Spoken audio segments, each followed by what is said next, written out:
Hi, everybody. I'm Jay Privman, the national correspondent, joined by Mike Watchmaker. He's the national handicapper with Daily Racing Form. And Mike, it's been 35 races, 7 months of prep races, but we're down to the last two this weekend. The Lexington Stakes at Keeneland doesn't have any points nor any horses in the race that should impact the Kentucky Derby.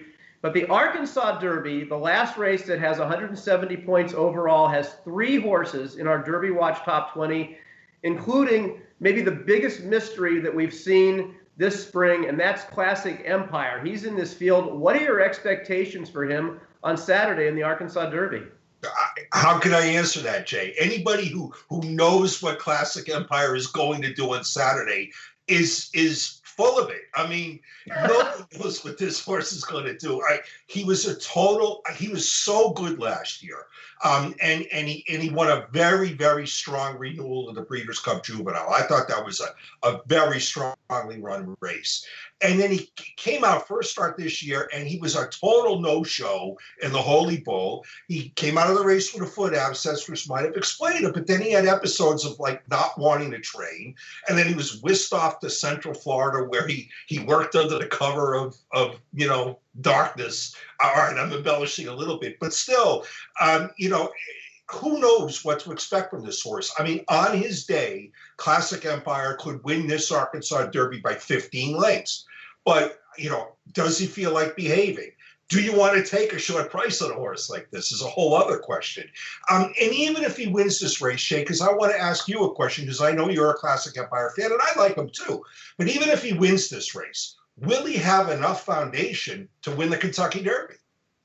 I think if he wins the race, he will show that he has enough foundation. My concern is that does he have enough foundation going into this race? I could certainly see him running well enough here to hit the board and then move forward off that race. But to your point overall, it's a complete guess as to what is going to happen with this horse. His 2-year-old form on his day, he was the best of this generation.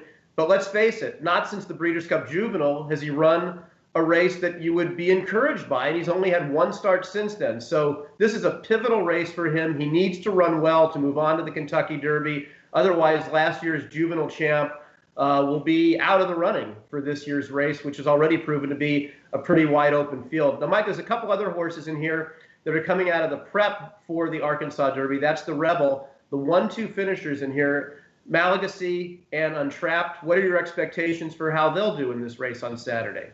I didn't think the Rebel was an especially strong prep. I think it was one of the weaker preps we've seen all year. I mean, there's been very much a race to the bottom in some of our prep races this year between the Spiral and the Santa Anita Derby. But the Rebel is certainly a contender. And it was not a quickly run race. I firmly believed going into the race that Malagasy was a sprinter. He worked hard to preserve his unbeaten record. He's now 3 for 3 in the Rebel, but it was not a quickly run race. Untrapped had every chance to catch him in the stretch, and instead he was staggering. Now I see the Malagasy drew post 12. It's not going to help a horse like him who needs early position and is questionable going 1 1/8 anyway. I think that the Arkansas Derby is a race that could give us 2, maybe even 3 potential new shooters to include on Derby Watch next week. That's right, with 100 points to win and 40 for second. And as you mentioned, with horses like Malagasy and Untrapped, who might have distance limitations, it certainly makes this 12-horse field a pretty wide open race, which is sort of befitting of what we've seen so far on the Derby trail this year. Well, that's our look, our final look really at the prep races that we've seen so far this year to the Kentucky Derby. Also here at drf.com, you can find a recap of the 3 races from last week that Mike and I discussed. For Mike Watchmaker, I'm Jay Privman. Thanks for watching.